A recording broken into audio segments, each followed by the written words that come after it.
Well, it's a perfect gift for somebody who's got a four-legged friend in their life. Well, how about Woofs of Wisdom, a collection of dog training and behavioural sound bites? And we use the word bite very lightly. It's edited by Tony Cruz, who's a dog behaviourist, and he's with me in the studio this afternoon. Tony, welcome back to BBC Essex. Hi, Tony. It's very good to be back in here. 3 years ago, you and I last spoke. 3 years since the last book, indeed, yeah. Same time of year. Was it really? Well, Just how before about Christmas. It's good to see you again, mate. Great to be back. Congratulations on the book. I know very little about dogs. I grew up with dogs in the house. We don't have dogs at the moment, but it's really interesting reading this, because what you've done here is you've got an awful lot of contributors together and come up with the most popular questions, the ones that come up all the time. What was your thinking behind it? Because, I mean, you are a dog trainer as well, so was it the ones that you were getting all the time, that you were noting? Yeah, I mean, that's a lot to do with my previous book, 101 Doggy Dilemmas. This goes a little bit more into the behaviour side of things. What I did is collected 47 experts throughout the world that know dogs backwards, inside out and backwards. And they've kind of addressed the behavioural side. So rather than writing a whole book on dog behaviour, I've asked them to sum it up perhaps in one phrase or one soundbite. Yeah. And it started, throughout my career, I've been going to seminars and workshops, and I'd write down lots of notes but every now and again I'll come home from a sort of a seminar and there'd be a tiny little nugget that I've written down that the presenter said. And I thought, my God, that sums up the whole day. Yeah. And I thought, why waste it? And we live in an age now where we live on sound bites. We are so busy that to get a message across, you have to keep it fairly simple and straightforward, don't you? Yes, indeed. And the book is based around these sound bites. There's 91 sound bites in the book. But it's not just the sound bites. The contributors, including myself, have actually justified and written a little bit about the soundbite as well. So just in case you hear it and you think, oh, well, let's find out more about that soundbite. And they've added their reasoning behind them as well. And there's plenty to go through here. Lots of things that I, just sort of taking through it at random as well. About, and tentative natures of dogs. Some dogs are more attentive than others and things like that. Give us a few examples of the kind of questions that you've been asked and that you sum up in this book. Sure. I mean, it's many years ago, dog training was all about sort of marching a dog around a hall anti-clockwise. Dogs on the left, walking, and it was all about getting the behaviour but making it happen. In fact, the first class I was ever in, I was told to make it happen. And dog training is really, really changed now, and we actually address the behaviour of the dog. When we ask the dog to sit, what is it that makes the dog sit? We don't just push the bottom down anymore. So we're looking at the dog's brain and what motivates the dog and what helps the dog learn. So next time you say sit, the dog actually sits. Right. So we've actually, looking at the behaviour rather than the physicality of the training. But some examples from the book. I mean, one of mine, and it's a common phrase in dog training, and it's naughty is normal. Right. And this naughty is normal, what that explains is a puppy's behaviour. Every day I get a phone call from somebody, especially this time of year, who've got a puppy, and they say, oh, my puppy's so naughty. He's jumping up, he's nipping, he's grabbing the sandwich off the coffee table. But for that puppy, it's actually normal behaviour. The puppy doesn't know right from wrong. It's not born with any morals. So it is indeed up to us to train that puppy not to grab the sandwich or to do something better for himself. It is strange, that, isn't it? Because we sort of think that dogs are different to babies.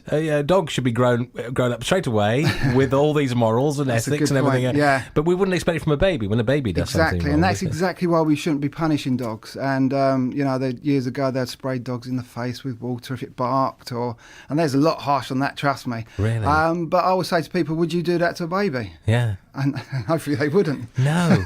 So that it is really our duty as a dog guardian or a dog owner to actually help train these dogs so that they know right from wrong. Yeah. When it comes to training dogs, are there breeds that are more tricky than others? I mean, is there an overall way to be with dogs? So you say, for instance, from one end to another, so that you get a boxer dog that's a bit boisterous and you get a Jack Russell who's a bit boisterous. Would you approach those two dogs in a different way? Not necessarily. All animals, no matter what species, they're all motivated by something. So with any dog and any breed, it's about what motivates that particular breed. A boxer may be more motivated by a tennis ball, by playing, by attention. There are some dogs that are not particularly motivated by attention from the owner, but they will they'll work for food. Right. Most dogs do, to be fair. But it's about tapping into the drive. For example, a Jack Russell will be very, very motivated by a toy, because if you look at their actual breed, they're designed to go out and sort of flush rats and kill rats or kill vermin. So they will go towards anything that pretty much moves. So you've only got to get a toy, animate the toy, and then you've tapped into the motivation of that particular dog. Right. So, for example, if you ask the Jack Russell to sit and you get your sit, the best reward perhaps for that dog will be a great game afterwards. Right. So it does depend on what motivates the dog. And that's just a generalisation a little bit. Not all Jack Russells are motivated by toys, but, my job is to find out what motivates the dog. I suppose it's what type of Jack Russell it is, what type of boxer dog, what type of whatever it might be, because I suppose they're all different, aren't they? There's a really good quote in the book, actually, a good phrase, and that is, behaviour is a study of one. And that's by Susan Friedman, who's a really respected behaviourist in America. And the study of one means you study the one individual. You don't just say, well, of course, if I do this, this will work. You've got to look at the individual and say, well, obviously that dog's motivated by the tennis ball. We'll use the tennis ball. Have you noticed, because you've been doing this a long time now, that we are starting to understand dogs in a way that we're sort of understanding ourselves? And what I mean by that is, if you go back, say, 30 years, we didn't understand autism quite as well as we do now. We don't understand certain learning difficulties possibly, or behaviour patterns, things like that. We're learning constantly as humans why we do what we do and how we work. Has it worked out for dogs as well? I mean, are you looking at dogs now? Is it much more sophisticated in the way that dogs are thinking and behaving? Yes, spot on. I mean, we are looking at dogs as much as we're looking at human development. And there's a lot of money that goes into researching dogs and their brains, and what fires up their brain. Years ago, we didn't even consider that they had emotions. They were just almost there, and that was it. Now we figure that dogs do have emotions. They can get happy, they can get sad, they can be depressed. That can be seen by looking at the brain. Things thankfully are progressing, and we're not having to just get a dog and make things happen because we want them to. We're more of a partnership with our animals now, which is great. And that's how it should be. And what we're expecting of our dogs has changed a lot, hasn't it? I mean, you're talking there about what a dog's purpose was, when it was bred and everything else. And, years ago it would be a hunting dog or whatever it was. Whereas now, of course, they're very much part of our own domestic life. We are making our lives around the dogs, and the dogs have become part of who we are. So that again must be very different for you now, because you're dealing with dogs in a very different environment, really. Exactly. Yeah. I mean, dogs, we expect them just to slot in with our busy lives, and we are busy these days. I mean, certainly when I was young, my dog sort of hung around, and I wasn't dashing out and leaving him alone. Things have changed, and we expect them to slot in with us, but they've all got roles, dogs, and we sometimes forget that they are animals. Yeah. So we do need to sort of respond to their needs. We need to give them perhaps off-lead running in the park. We need to play with them to simulate what they would do as a wild dog, hunting and scavenging. We need to tap into those things. If you activate the dog's brain, then you get a more tired dog. In fact, one of the Woofs of wisdom in the book is a dog in a kennel barks at his fleas. A dog out hunting doesn't even notice them. Right. Which really explains everything, really, as far as stimulation is concerned. Yes. The dog that's understimulated will bark at the merest flea, the merest change of the environment. A dog out that's hunting, or let's say chasing a tennis ball, he won't even notice these little things because he's had his fill. Yeah. It's amazing. I mean, I love to see dogs, say, on a beach, if they're allowed on the beach, or in a field. And when they first get there, the excitement level of a dog is amazing to see. And you can tell that dog is happy, can't you? Yeah. You can tell. You don't need any kind of analysis. You just look at it and think, that's a happy dog. It's good. I always think that you see the real dog when you see them in that environment, in the sort of play mode. That is the real dog. Yeah. So often you'll see them in the house.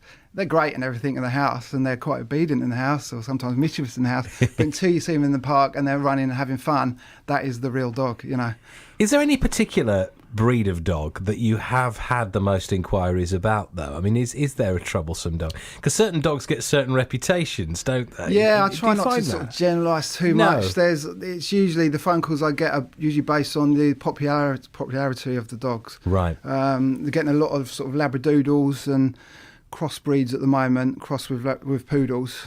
So we're getting a lot of them, but you can never sort of generalise too much. And if you do, then you're getting into a bit of an alleyway with a dead end. Because for me, it's about solutions, and I don't want to just say, well, obviously you've got this. That's you know, you've got to think a little bit more openly.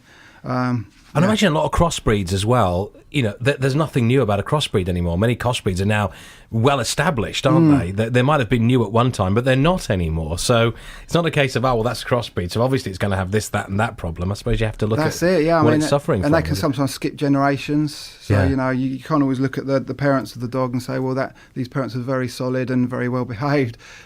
Just like us, again, it goes back to humans and dogs. They're not that dissimilar. But let's talk about the owners as well, because as you mentioned, Eddie, this is a big time for dog owners, because there's that big decision that maybe people listening to this might be making right now, which is, do we get a dog at Christmas? Now, it's a huge decision to make this. I know that, you know, my little girl loves dogs, and I'd love to get her a dog, but we're not around enough to be able to give the dog the love and attention it would need at this point. And I just wonder, where do you stand on that? I mean, are there certain people who just shouldn't get the dog? So, you know, is there a type of person that, you know, that you think, oh, that person should have a dog, really? But... Well, going back to the Christmas thing, it's very traditional for people to get dogs at Christmas, but it's probably the worst time of year you could possibly get one. First of all, you know, joking aside, you've got a tree in the house. Puppies and trees. You know what dogs do with trees. Right? Yes. Then you've got chocolate laying around. Chocolate is toxic to dogs. Hopefully everyone knows that. So you've got lots of food around, you've got trees in the house, you've got children running around a little bit more excited than they possibly would be, for a good reason. Also, children are off during Christmas, so most of the family are indoors around the new dog. Now, what happens when the children go back to school and everyone goes back to work is suddenly the dog's on his own or on her own, alone. Right. And it's such a massive contrast. Yeah. So the whole chaotic Christmas period is probably the worst time to sort of get a dog comfortable in that new environment. So introduce them at a time when you have a routine going. Exactly, yeah, straight away. I mean, take a little bit of time off work, because it's not going to be easy. But don't just suddenly disappear.